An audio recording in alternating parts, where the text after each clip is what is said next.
বাস্তবতায় শত শত হাজার হাজার শহীদের রক্তের উপর দিয়ে এসে এবং গণঅভ্যুত্থান পরবর্তী সরকারের যে চরিত্র হবার কথা সেই বিষয়ে আমরা বারবার বলেছি যে বাংলাদেশের রিপাবলিক গড়বার যে আকাঙ্ক্ষা থেকে একটা লড়াই হয়েছিল ৭১-এ এবং যেই লড়াইয়ের ধারাবাহিকতায়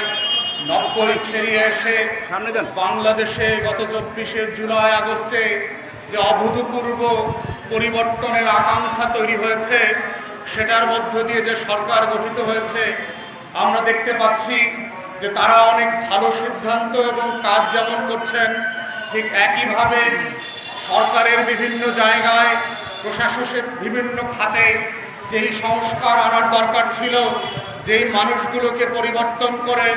গণঅভ্যুত্থানকে ধারণ করেন তেমন মানুষদেরকে দায়িত্ব দেওয়ার কথা ছিল সেই জায়গাগুলোতে আমরা বারবার ঘাটতি দেখতে পাচ্ছি। আপনারা দেখেছেন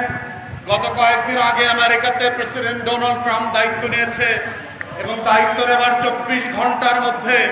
৭২টা এক্সিকিউটিভ অর্ডারের মধ্যে প্রেসিডেন্ট বাইডেনের ৪ বছরের প্রশাসনের ২.৫ বছরের কার্যক্রমকে সে নালন ভয়েড করে দিয়েছে। আপনারা দেখেছেন ট্রাম্প কিভাবে শত শত আমলাকে এক সিদ্ধান্ত দিয়ে বাড়ি পাঠিয়ে দিয়েছে, ডিসমিস পর্যন্ত করেছে। কিন্তু আমরা দুঃখের সাথে দেখলাম গত ১৬ বছরে এই ফ্যাসিবাদীদেরকে রক্ষা করবার জন্য যে আমলাতন্ত্ররা ৫-৮টা গোলামের মতো করে কাজ করেছে, যে সকল আমলারা গত ১৬ বছর মির্জাফরের মতো বাংলাদেশ বিক্রি করে দিয়েছে, যে আমলারা ২০১৪ সালে জগৎ শেঠের মতো বাংলাদেশ বিক্রি করে দিয়েছে, যে আমলারা ২০১৮ রাতের নির্বাচন করবার মধ্য দিয়ে উমি চাঁদের মতো বাংলাদেশকে শত্রুর হাতে তুলে দিয়েছিল, যে আমলারা দিল্লির দাসত্ব করবার জন্য ২০০৮ সালে বাংলাদেশকে ভারতের কাছে বন্ধক দিয়েছিল,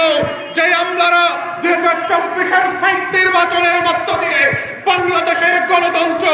নির্বাচন ব্যবস্থা ধ্বংস করে দিয়েছে, সেই দালাল মির্জাফরের বংশধর আমলারা এখনো রাজার হালতে সচিবালয় দাপড়ায় বেড়াচ্ছে।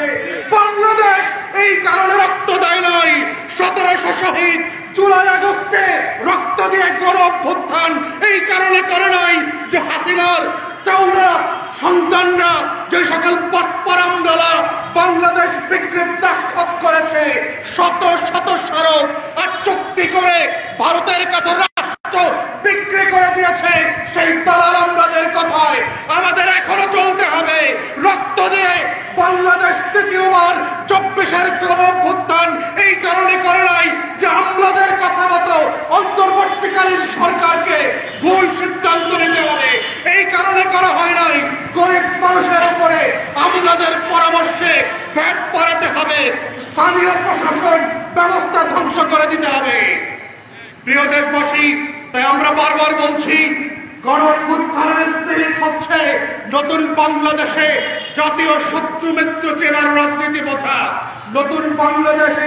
যদি আমরা নিজেদের মধ্যকার শত্রু এবং বহিঃশত্রুকে না চিনতে পারি তাহলে বাংলাদেশ আবার পরাধীন হয়ে যাবে। এই বাংলাদেশে আবার গণঅভ্যুত্থান করতে হবে। এই বাংলাদেশে আবু সাঈদ মুগ্ধদেরকে আবার বুক পেতে লাশ হয়ে রক্ত দিয়ে বাংলাদেশ স্বাধীন করতে হবে।